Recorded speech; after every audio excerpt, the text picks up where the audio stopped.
by Juriel Israel Venmark Holdings Inc., the Reginald F. Lewis approach.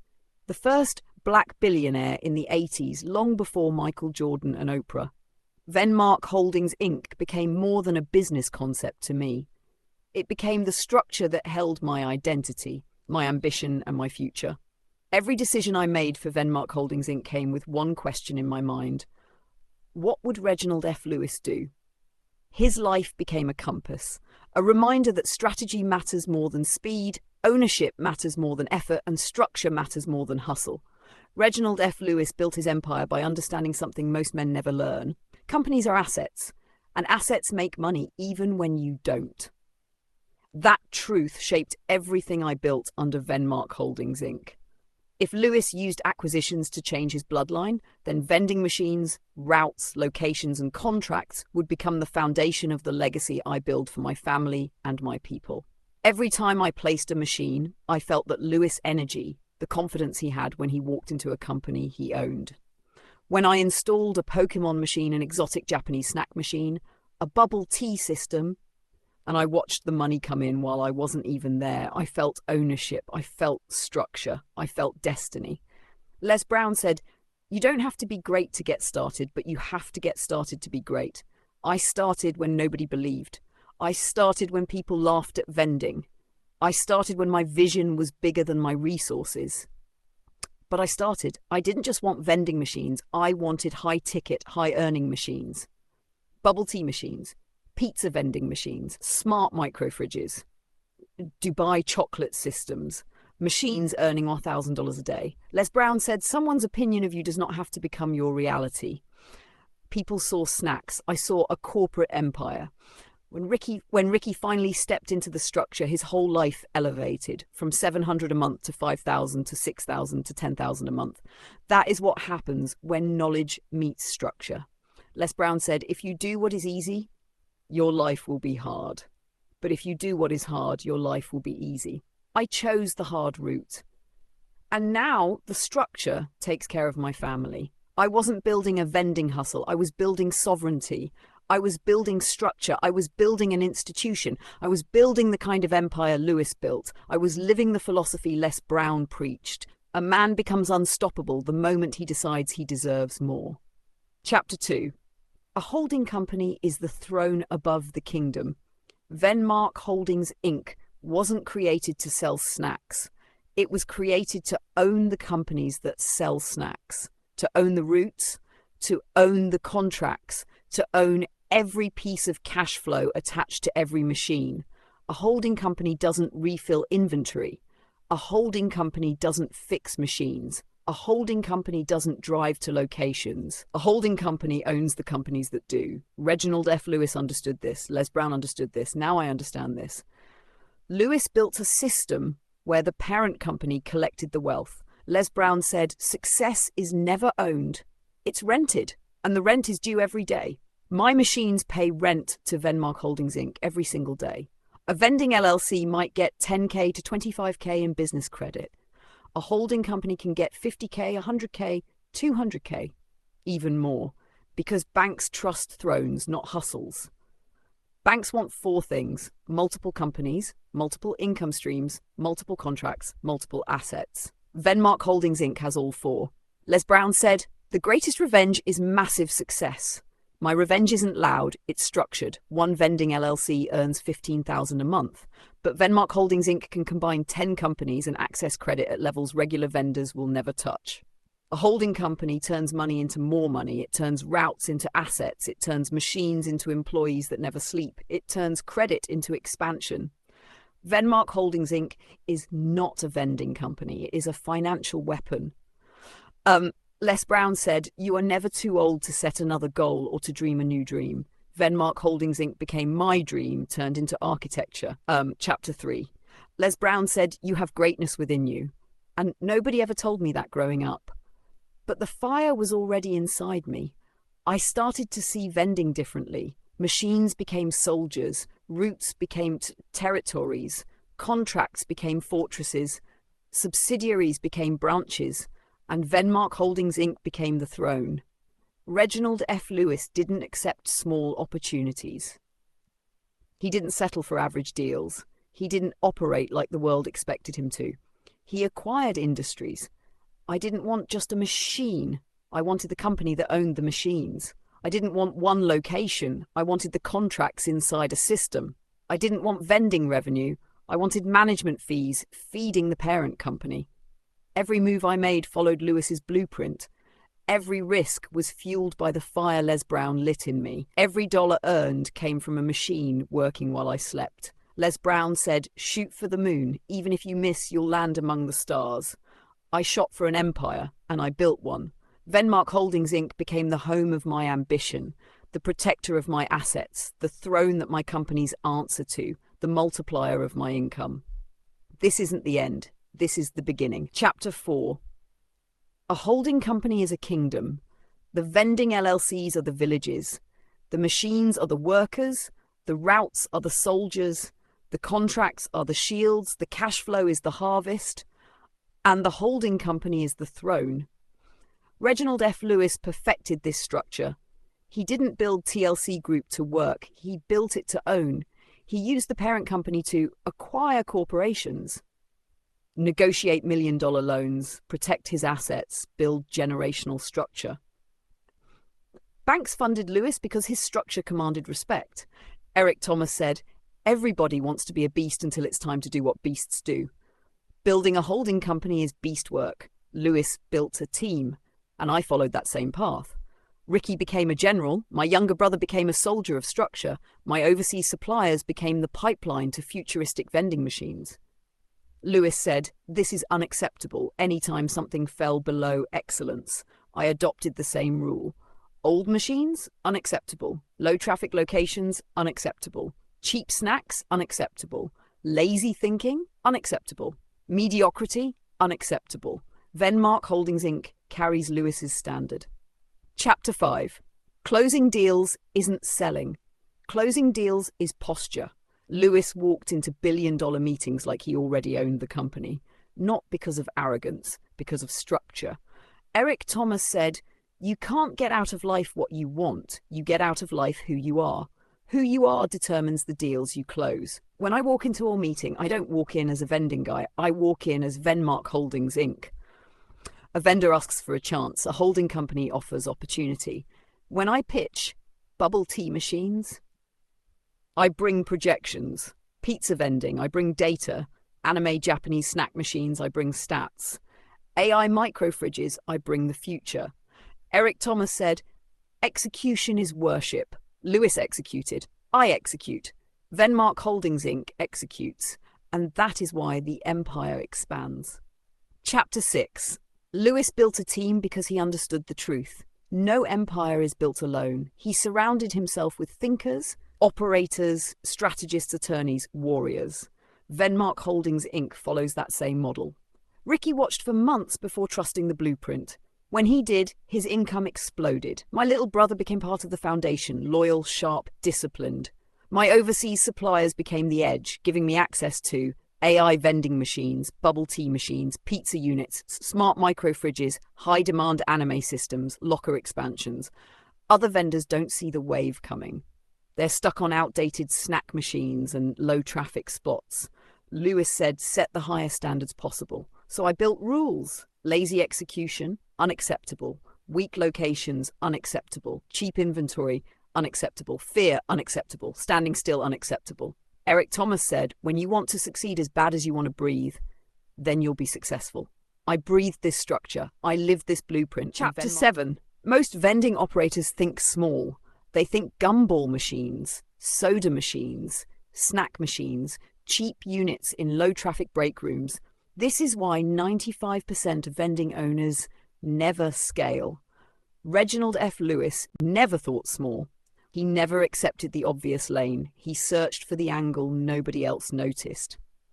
Venmark Holdings Inc. operates with the same mentality. Where other vendors look for schools, I look for sports arenas. Where other vendors look for barbershops, I look for airports. Where other vendors look for warehouses, I look for casinos and tourist hubs. Eric Thomas said, "Average skill, phenomenal will." Most vending owners have average vision. I have phenomenal will. One bubble tea machine in the right arena can make $1,000 a day. One pizza vending machine can outperform a small restaurant. One AI smart fridge can replace a whole snack route. While others chase low-value locations, Venmark Holdings Inc. captures the premium markets. Lewis built an empire by stepping into industries other men were afraid of. I stepped into vending with the same boldness and created a marketplace inside a marketplace. Venmark Holdings Inc. isn't playing the same game. We are playing a game above the game. Chapter 8. Reginald F. Lewis said, "Control everything but own nothing." This became one of the core pillars of Venmark Holdings Inc. My vending LLCs own the machines, the locations, the routes, and the contracts. But Venmark Holdings Inc. owns the companies that own the machines. This creates protection. This separates liabilities. This multiplies funding power. This builds corporate distance. This keeps the throne safe. This is how the wealthy operate. Les Brown said, "You have to learn to be your own motivator." Structure became my motivation. Each subsidiary that pays Venmark reinforces the vision. Each contract flowing upwards strengthens the system. Each machine earning money while I sleep fuels the empire. Most people struggle because they put everything in one LLC. Lewis taught the opposite. Break it apart. Separate everything. Control everything. Expose nothing. Venmark Holdings Inc. is the modern example of that law. Chapter 9. Scaling a vending company is difficult. Scaling a vending holding company is easy. The difference is design. The difference is structure. A vending LLC needs inventory, transport, labor, travel, time. A holding company needs subsidiaries, contracts, machines, structure. Reginald F. Lewis understood that personal effort should never be the engine of a business. Systems should. Les Brown said, "It's not over until I win." I repeated that every time a location denied me, every time a machine broke down, every time a slow month hit. But here's the turning point. A holding company never stops growing. Not because of motivation, but because of architecture. Every vending LLC pays Venmark Holdings Inc. Every contract strengthens the parent. Every machine increases the corporate profile. Every location adds predictable cash flow. Banks don't fund the vending operators. Banks fund the parent company.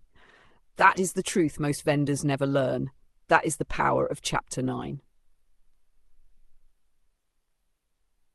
Reginald F. Lewis walked into rooms full of men expecting him to fail, and then he bought the companies they worked for. He didn't win because he talked better. He won because he thought better. Closing deals isn't about need. It isn't about convincing. It isn't about desperation. Closing deals is about posture. Eric Thomas said, "The problem is you're thinking like the people you hang around." Vendors think like vendors. I think like a holding company. When I step into a mall office, I don't speak like a machine operator. I speak like Venmark Holdings Inc. When I pitch bubble tea machines, I bring revenue charts. When I pitch pizza vending machines, I bring performance numbers. When I pitch AI smart fridges, I bring future technology data. When I pitch anime snack machines, I bring cultural demand analytics. A vendor asks for a chance. A holding company offers a partnership.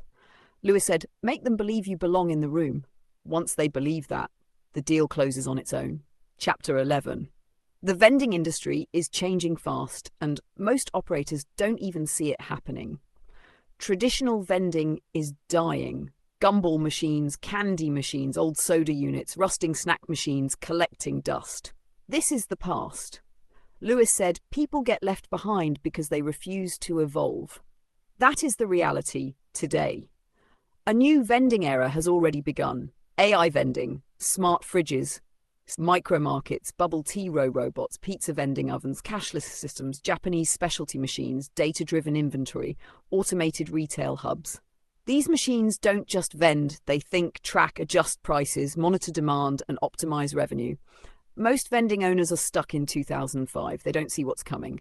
Eric Thomas said, "Everybody wants to be a beast until it's time to do what beasts do." A beast adapts, a beast evolves. A beast invests in the next wave, not the last one. Venmark Holdings Inc. rode the wave before it even formed. While others hunted for break rooms, we hunted for airports, arenas, casinos, malls, universities, tourist hotspots. One futuristic machine in a powerful location can outperform an entire old-school route. Lewis saw industries before they matured. I saw vending before it transformed. Venmark Holdings Inc. is not in the vending business. Venmark Holdings Inc. is in the future business. Chapter 12. Final chapter. A holding company is the highest business structure the average man never learns about. It is the crown, it is the throne, it is the invisible force behind the empire. Reginald F. Lewis built TLC Group as a holding company. He used it to acquire corporations, build leverage, expand credit, protect assets, and multiply wealth. He followed one rule: control everything but own nothing. That rule is the foundation of Venmark Holdings Inc. The subsidiaries own the machines, the subsidiaries own the routes, the subsidiaries own the contracts, the subsidiaries run the day-to-day operations, but Venmark Holdings Inc. controls all of it without lifting a finger. A holding company needs no employees, no payroll, no maintenance, no restocking, no physical labor. It collects, it protects, it governs, it multiplies. Every vending LLC pays Venmark. Every contract strengthens the parent. Every machine increases Venmark's valuation. Banks don't trust hustles. Banks trust structure. A vending LLC might get $10,000. A holding company can get $250,000, $500,000, even $1,000. Les Brown said, "You are the one who can open the door to your future. The holding company is that door." Eric Thomas said, "Don't sleep, chase your dream." Venmark Holdings Inc. is that dream turned into paperwork, turned into structure, turned into legacy. A holding company turns cash flow into leverage, leverage into credit, credit into acquisitions, acquisitions into expansion, expansion into generational wealth. Structure outlives trends. Structure outlives competition. Structure outlives oppression. This empire is all of ours. This structure will outlive anyone who tried to oppress you. The oppressed rising above the oppressor. That is the foundation of Venmark Holdings Inc. And this is only the beginning. Say bonus chapters and I'll drop all bonus chapters 13 through 24 in full audiobook format. A holding company is not judged like a small vending LLC. A holding company is valued by structure, subsidiaries, contracts, and internal cash flow. Venmark Holdings Inc. has what banks love most: multiple companies, multiple income streams, predictable cash flow, automated revenue, assets across different locations, management fees from all subsidiaries, corporate governance, low liability, diversified risk. Reginald F. Lewis taught that money flows to structure. Banks don't fund hustles, banks fund empires. That's why a holding company can qualify for a $1 million corporate credit line, even when a regular vending LLC struggles to get $15,000. Banks see 10 companies feeding one parent, guaranteed monthly fees, consistent cash flow, zero operational responsibility for the parent, a system that runs itself. Lewis secured his first major acquisition because banks believed in the structure behind him. Venmark Holdings Inc. mirrors that architecture. The $1 million line comes because the parent is worth more than the child. The parent controls the ecosystem. The parent receives every dollar. The parent manages the empire. This is the Lewis approach. This is the Venmark reality. Bonus chapter 14. Lending to your own subsidiaries. When Venmark Holdings Inc. receives a $1 million credit line, it does not spend it. It lends it. Every subsidiary becomes a borrower. Every machine purchase becomes a loan. Every route acquisition becomes a loan. Every expansion becomes a loan. Venmark Holdings Inc. becomes a private bank. Subsidiaries borrow the money. Subsidiaries buy machines. Subsidiaries secure locations. Subsidiaries generate revenue. Subsidiaries pay Venmark Holdings Inc. back with interest. Lewis used this technique to keep wealth inside his corporate walls. Nothing leaked out. When Venmark lends internally, no banks, no credit checks, no approvals, all interest stays inside the empire. This is the hidden rule of the wealthy. The parent company becomes the bank. Bonus chapter 15. Paying a full year of rent in advance. A $1 million credit line is not money. It is leverage. Venmark Holdings Inc. can allocate $150,000 to $250,000 and pay 1 full year of rent for every vending LLC under the umbrella. 12 months, 0 late fees, 0 stresses, 0 eviction risk. This creates 3 powerful effects. 1. Stabilization. A subsidiary with no rent expenses for a year looks financially strong. 2. Inflated financials. Profit margins skyrocket because the largest cost disappears. 3. Parent company valuation. Banks see stability across the ecosystem, which leads to even higher funding opportunities. Lewis prepaid liabilities during acquisitions to strengthen the companies he bought. Venmark uses the same strategy. Prepaid rent turns the entire empire into a fortress. Bonus Chapter 16. The Internal Money Circle. Picture Monopoly. One man owns the entire board. Every player who moves must pay him. That is Venmark Holdings Inc. Every subsidiary pays rent, pays management fees, pays loan repayments, pays interest, pays service fees, and every dollar returns to the parent. Money never leaves the kingdom. Money circulates, money compounds, money multiplies. When Venmark lends $200,000 for machines, machines generate revenue, revenue repays the loan, interest becomes profit, the subsidiary grows, the parent grows. No outsider profits, no outsider controls anything. This is corporate sovereignty. Bonus Chapter 17. Management fees. The lifeblood. Every subsidiary under Venmark pays a management fee. That fee might be $1,000 a month, $2,500 a month, or a percentage of revenue. If 10 subsidiaries pay $1,000 each, Venmark receives $10,000 per month without touching a machine. If they pay $2,500 each, Venmark receives $25,000 per month. This is pure profit, predictable, stable, foundational. Lewis used management fees to stabilize enormous companies. Venmark uses the same foundation in the vending industry. More subsidiaries, more power. Bonus Chapter 18, the holding company appraisal. A vending LLC is valued by machines, revenue, and contracts. A holding company is valued by the entire ecosystem. A holding company is evaluated by combined income of all subsidiaries, the internal lending system, management fees, the number of companies under it, corporate credit lines, the assets each company controls, stability of overall cash flow. If 10 subsidiaries each earn $20,000 a month, Venmark oversees $200,000 monthly revenue. Banks appraise the parent, not the children. Lewis became a billionaire because the parent company held the greatest value. Subsidiaries made money, but the parent controlled everything. Venmark follows the same path. Bonus Chapter. Buying machines with internal capital. When Venmark approves a loan to a subsidiary, the money stays inside the system, machines become assets, revenue increases, loan payments flow upward. Example. A subsidiary buys $80,000 in smart machines. Machines earn $150 to $500 a day. Revenue flows downward. Loan payments flow upward. Lewis bought corporations with profits from his subsidiaries.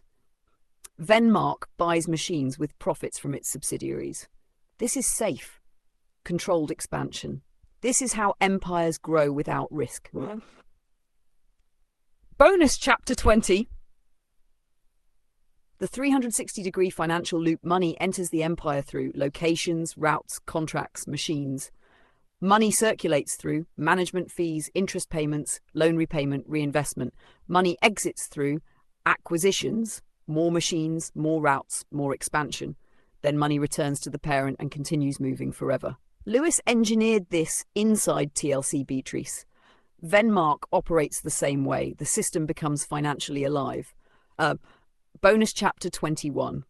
When the holding company owns the board.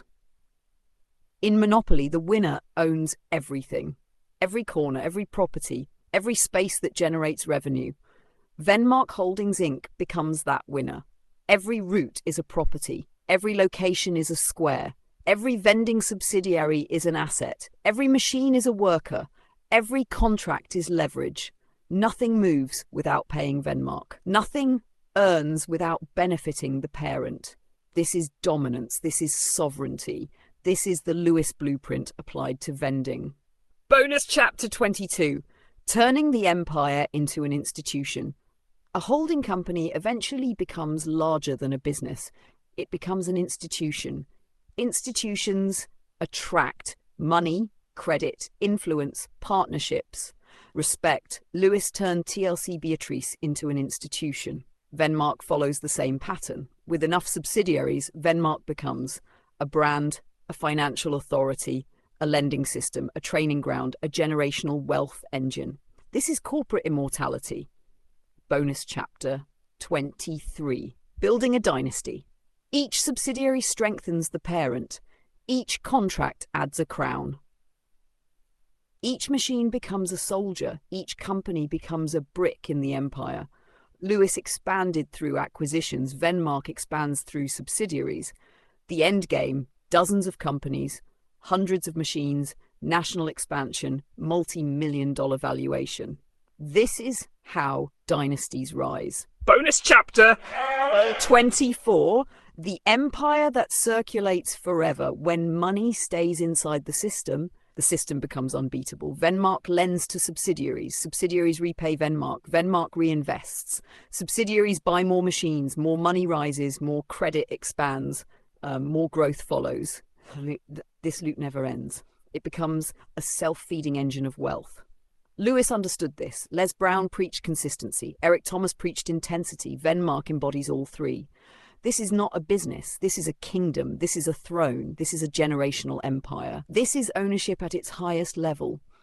And this empire, this structure, this wealth cycle belongs to all of us, the oppressed rising above the oppressor, structure outliving every attempt to stop it. Venmark Holdings Inc. standing as a lighthouse for our people. This empire is ours. Extra bonus chapter, acquisition warfare, using funding to buy out entire vending companies. Venmark Holdings Inc. was never built to compete. It was built to acquire. Reginald F. Lewis didn't fight competitors. He bought them, absorbed them, replaced them, and scaled his empire overnight. Venmark Holdings Inc. follows that same blueprint. $1 million corporate credit line is not just for machines. It is a weapon used for acquisition warfare. The quiet corporate strategy of buying the companies already sitting in prime locations. Most vending companies suffer from outdated machines, slow restocking, lack of technology, weak branding, low cash flow, bad contracts, old school operations. They hold valuable locations, but the machines themselves are underperforming. Venmark Holdings Inc. sees opportunity where they see struggle. With business funding, Venmark can 1. Acquire existing vending companies. Instead of chasing locations, Venmark buys the company already inside those locations. Airports, casinos, arenas, malls, universities, hospitals, tourist hubs, high-traffic corporate offices. If a vending company is failing, Venmark acquires it for pennies on the dollar. Lewis did this exact thing in multiple industries, using credit, not cash. 2.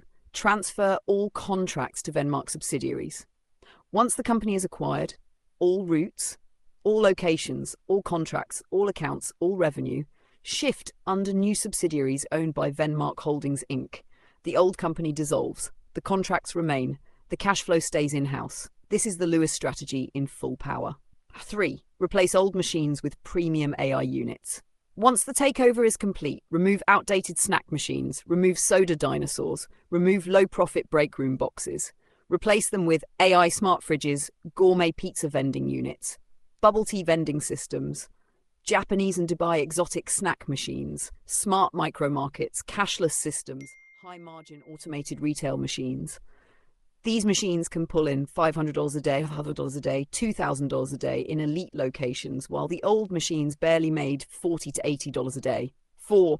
Rebrand every location with Venmark identity. New machines, new wraps, new logos, new pricing, new product lines, new corporate presence.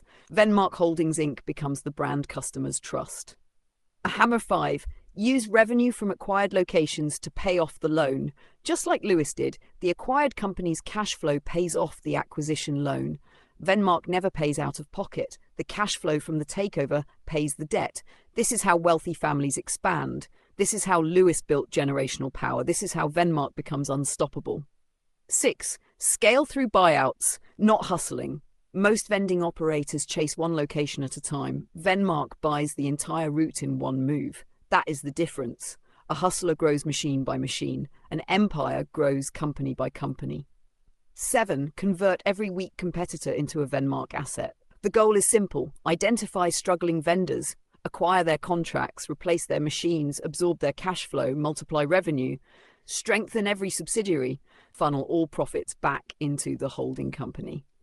Eventually, Venmark Holdings Inc. becomes the largest vending conglomerate in the region, not by competing, but by acquiring, converting, and upgrading. This is empire building. This is corporate warfare. This is the Lewis method weaponized in the vending industry. This is Venmark's destiny. If you want 2 more extra bonus chapters, say more.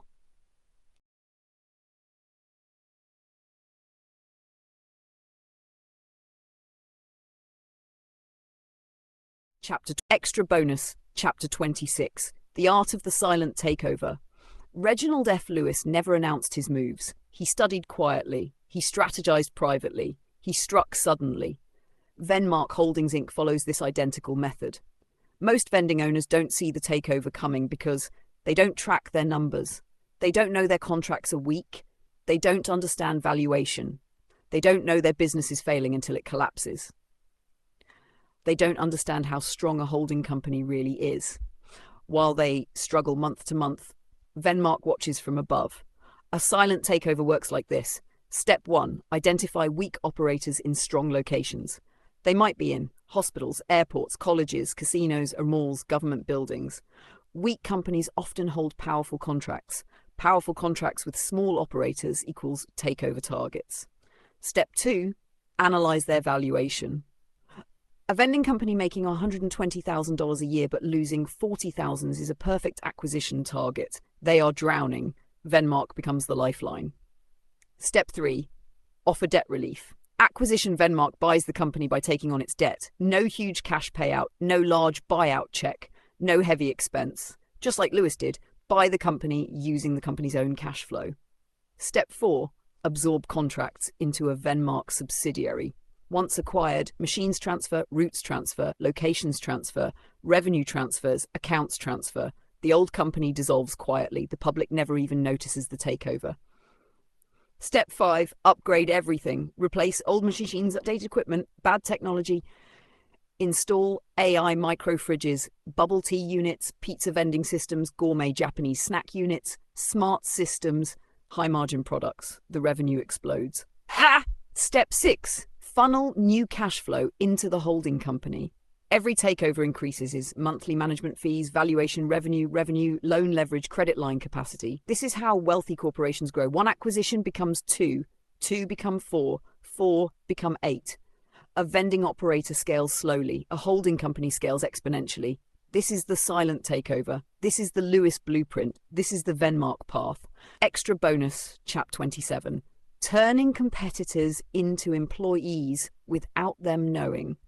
This chapter exposes the strategy elite corporations use, a strategy Lewis mastered, one that Venmark Holdings Inc. now applies. The richest companies don't destroy competition, they absorb it and then they use it. Here's the strategy. Step 1. Don't replace all competitors immediately after Venmark acquires a weak vending company. Sometimes we let their branding stay in certain areas temporarily. Why? To keep competitors comfortable. A competitor only fights what they can see. They don't fight what they think is harmless. Step 2. Use their former employees as contractors. The same workers who stocked the old machines can now stock Venmark machines under a new structure. You don't call them employees. You call them contractors, technicians, service partners. This removes liability while keeping local talent on the ground. Step 3. Their effort builds Venmark. They drive, they restock, they refill, they repair, they troubleshoot, and every action puts money into Venmark's system. They think they're working a vending gig, but in reality, they work for Venmark Holdings Inc. without even knowing it. This is the same corporate chess Lewis played. He didn't fight employees. He didn't fire everyone. He redirected them. Ha! Step 4. Keep all profit, 0 payroll. Contractors get paid for the labor. Venmark keeps The cash flow, the valuation, the credit leverage, the contracts, the assets, the interest, the power. This is ownership without labor, the highest form of capitalism. Step 5. Use competitors' former routes to expand subsidiaries. When Venmark absorbs a competitor's company, one route becomes 2, 2 become 4, 4 become 8. Each is placed under a separate Venmark subsidiary. Every subsidiary pays Venmark Holdings Inc. Every machine sends money upward. Every contract increases the empire. Every upgrade increases the valuation. This is not vending. This is restructuring an entire industry, quietly, mathematically, and surgically. Step 6. Competitors become invisible. One by one, small operators disappear, not because they failed, but because Venmark acquired them, converted them, rebuilt them, and integrated them into the bigger ecosystem. This is how conglomerates are built. This is how private equity operates. This is how dynasties rise. Reginald F. Lewis wrote the blueprint. Venmark Holdings Inc. is executing it in real time. Extra bonus chapter 28, The Discipline of Power. Power exposes who you really are. Money doesn't change you. Success doesn't change you. Power reveals you. Reginald F. Lewis never let emotion run his empire. He ran numbers. He ran structure. He ran logic. That's why he closed billion-dollar deals while other men argued over ego. Venmark Holdings Inc. must operate the same way. When the money starts flowing, most people upgrade their clothes, upgrade their cars, upgrade their lifestyle. But empire builders upgrade their systems, their structure, their team, their discipline. Power mismanaged becomes destruction. Power managed becomes dynasty. The rules of power inside Venmark Holdings Inc. are simple. 1. No emotional spending. No buying machines off excitement. No chasing locations out of pride. Every move must answer one question. Does this increase cash flow and strengthen the structure? 2. No emotional partnerships. No deals because we go way back. No equity for friends who haven't earned it. No positions for people who can't carry weight. Only skill, only discipline, only proof. 3. No emotional pricing.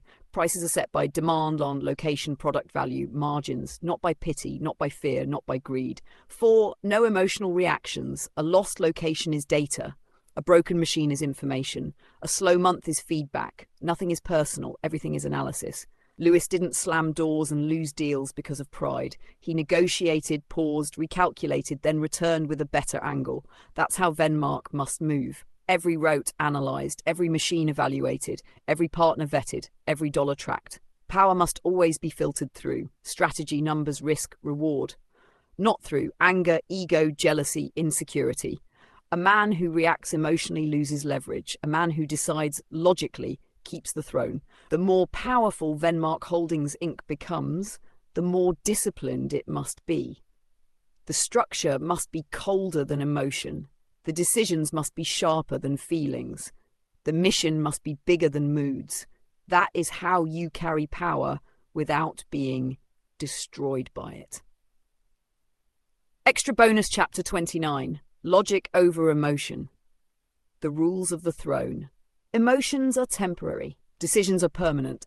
Reginald F. Lewis never ran TLC. Beatrice off how he felt that morning. He ran it off. Contracts, balance sheets, profit and loss, legal structure, long-term gain. Venmark Holdings Inc. must follow the same law. Logic first, emotion last. There are 3 types of decisions in an empire. 1. Emotional decisions, made in the moment. 2. Impulse decisions, made without data. 3. Logical decisions, made from structure, math, and mission. Only the third kind belongs in Venmark. When a big deal is on the table, emotion says sign it now so we don't lose it. Logic says run the numbers, read the contract, protect the throne. When a vendor disrespects you, emotion says walk away, prove a point. Logic says if I take his route and his contract, I win without speaking. When you see a new machine, emotion says that looks dope, buy it. Logic says what's the ROI? What's the margin? How fast does it pay itself back? The throne is protected by questions like, what are the numbers? What is the downside? What's the worst case scenario? If this fails, can the structure survive it? Does this keep cash flowing inside the Venmark ecosystem? Power without logic creates chaos. Power with logic creates order. Inside Venmark Holdings Inc., these rules govern every move. Rule 1, no decision under anger. If you're mad, You don't make contracts. You don't fire people. You don't sign anything. You cool down, then calculate. Rule 2, no decision under desperation. Desperation signs bad loans. Desperation sells equity too cheap. Desperation gives away control. Empire waits, analyzes, and finds a smarter route. Rule 3, no decision without numbers. If the numbers aren't clear, the answer is no. Feelings don't pay rent. Feelings don't impress banks. Only math does. Rule 4, no decision that weakens the structure. Anything that exposes the holding company to risk is denied. Subsidiaries can take controlled risks. The parent stays protected. Rule 5, no chasing validation. We don't buy machines to impress people. We don't take locations to brag online. We don't move for applause. We move for cash flow, equity, and leverage. Power handled logically looks like this. Loan money only through the holding company. Keep all interest in-house. Prepay critical expenses for stability. Grow slowly if needed, but never recklessly. Buy struggling companies, not flashy toys. Upgrade machines, not lifestyles first. Emotion says I deserve it now. Logic says if I delay it now, my grandchildren will never struggle later. That is how kings think. That is how Lewis thought. That is how Venmark Holdings Inc. must move. Power plus emotion equals destruction. Power plus logic equals empire. Forbidden chapter, the true valuation of Venmark Holdings Inc., the chapter they don't want you to calculate. This is the chapter most entrepreneurs never get to read, the chapter the banks don't teach, the chapter executives hide behind lawyers and closed doors, the chapter every wealthy family passes down quietly but never speaks out loud. This is the forbidden chapter, the estimated valuation of Venmark Holdings Inc., based on the structure, strategy, subsidiaries, and cash flow model you built. No emotion, no hype, just math, structure, and logic. The same way Reginald F. Lewis evaluated TLC Beatrice behind closed doors. Section 1. The core of the structure. Venmark Holdings Inc. is not one business. It is a corporate ecosystem. Based on your model, you have Pokemon vending companies, exotic Japanese snack companies, bubble tea vending companies, smart AI fridge companies, pizza vending companies, Dubai chocolate vending companies, route acquisition companies, specialty vending subsidiaries. Each one pays management fees. Each one borrows from the holding company. Each one circulates money back upward. This is the same model Lewis used, only applied to vending technology and automated retail. Section 2. The estimated yearly cash flow engine. Let's calculate like an investor, not like a vendor. Assume each subsidiary runs 15 to 25 machines, averages $450, $850 per day per machine, earns $13,000 to $25,000 per month per subsidiary, pays Venmark a $1,500, $2,500 monthly management fee, takes internal loans to buy new machines, sends interest payments back to Venmark. Now multiply that by multiple companies. If you run 10 subsidiaries, average revenue per subsidiary, $18,000 a month. Total gross ecosystem revenue, $180,000 a month. Annual ecosystem gross, $2.16 million a year. Management fees, $1,500 a month.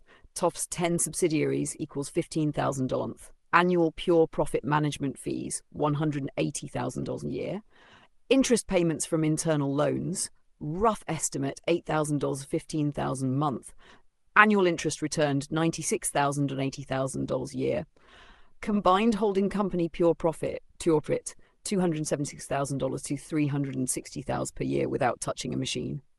This doesn't include acquisitions, route buyouts, machine resales, wholesale imports, license franchise fees.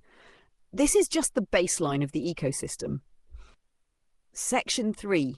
The multiplier formula. The secret.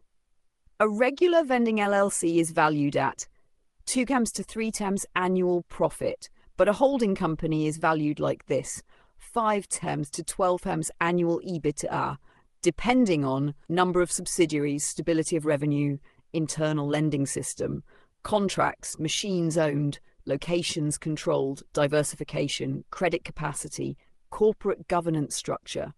Lewis sold companies at shockingly high multiples because of structure. Venmark Holdings Inc. sits in that same category. Section 4. The forbidden valuation. Now we apply real corporate math.